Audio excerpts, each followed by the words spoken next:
Senhora presidente, senhores parlamentares, quero levantar aqui que, infelizmente, mesmo depois de tanto debate, ainda correm muitos mitos em relação à reforma previdenciária. Eu nem vou entrar ainda naqueles que ainda insistem que a Previdência é superavitária, que não tem déficit, porque aí já é demais, né? Já é não acreditar. Você pode dizer que a lei da gravidade não existe, você pode falar o que você quiser, mas se você pular de um prédio de 20 metros, você vai morrer do mesmo jeito. Então, a mesma coisa se aplica ao déficit ou superávit em relação à reforma previdenciária.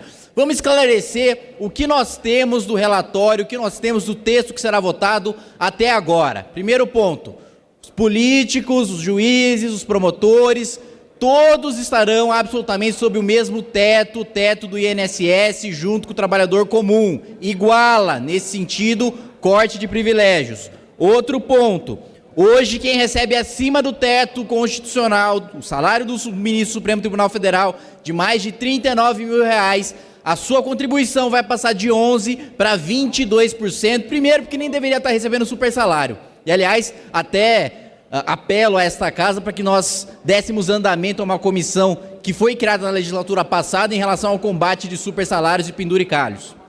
E segundo, porque precisa dar a sua contribuição que está se aposentando com o dinheiro do mais pobre, que o mais pobre trabalha a vida inteira recebendo o salário mínimo e se aposenta com o salário mínimo e se aposenta com 65 anos. Agora, o mais rico se aposenta 10 anos mais cedo, com integralidade, com paridade, sustentado por essa renda do mais pobre pagador de imposto. E a alíquota dos mais pobres, né, os ditos tão prejudicados nesta reforma, como alguns discursos aqui dizem, a sua alíquota vai passar de 8% para 7,5%. Aí um grande questionamento é a idade mínima. A idade mínima na crueldade, os mais pobres vão trabalhar até morrer. Hoje já existe idade mínima para mais pobre. O mais pobre já se aposenta, não por tempo de contribuição, mas por idade. Um pedreiro, uma dona de casa, uma diarista, não tem trabalho formal o suficiente, não tem carteira assinada durante o tempo suficiente para se aposentar por tempo de serviço. É a elite que se aposenta por tempo de contribuição. E por elite eu não estou falando de bilionário, de milionário, a gente está num país pobre. Para ser elite basta ganhar mais de R$10 mil por mês. Todos os parlamentares que estão aqui são da elite, são dos 10% mais ricos do país. A gente está num país pobre. Então a elite se aposenta em média 10 anos antes, com o dinheiro dos mais pobres e recebendo, em média, 9 vezes mais do que esses mesmos mais pobres. E outro ponto, aposentadoria rural, BPC, todos esses benefícios que dizem respeito à camada mais socialmente vulnerável da população, não vão mudar, vão continuar absolutamente do jeito que estão.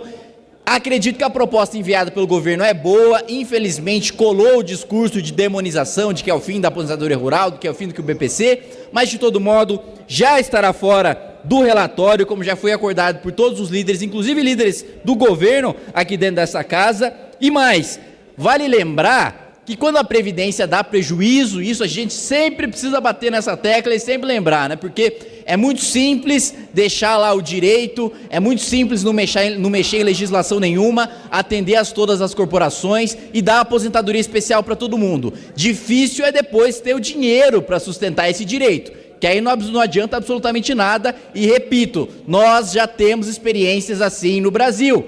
Rio Grande do Sul, Rio de Janeiro, Minas Gerais, nenhuma lei foi modificada, simplesmente não tem dinheiro para pagar, e se não tem dinheiro para pagar, simplesmente não é pago. Portanto, é a última oportunidade que nós temos de fazer uma reforma previdenciária sem mexer em direitos adquiridos. E quanto mais prejuízo o sistema de seguridade social e a Previdência dão, mais dinheiro sai dos mais pobres, porque se não está saindo do salário de quem vai se aposentar, sai do dinheiro do pagador de imposto. E isso aqui é consenso nessa casa, que o imposto brasileiro onera os mais pobres. Não está no patrimônio, não está na renda, está no consumo, e o mais pobre consome todo o seu salário, não investe na bolsa, não compra imóvel, não faz nada disso.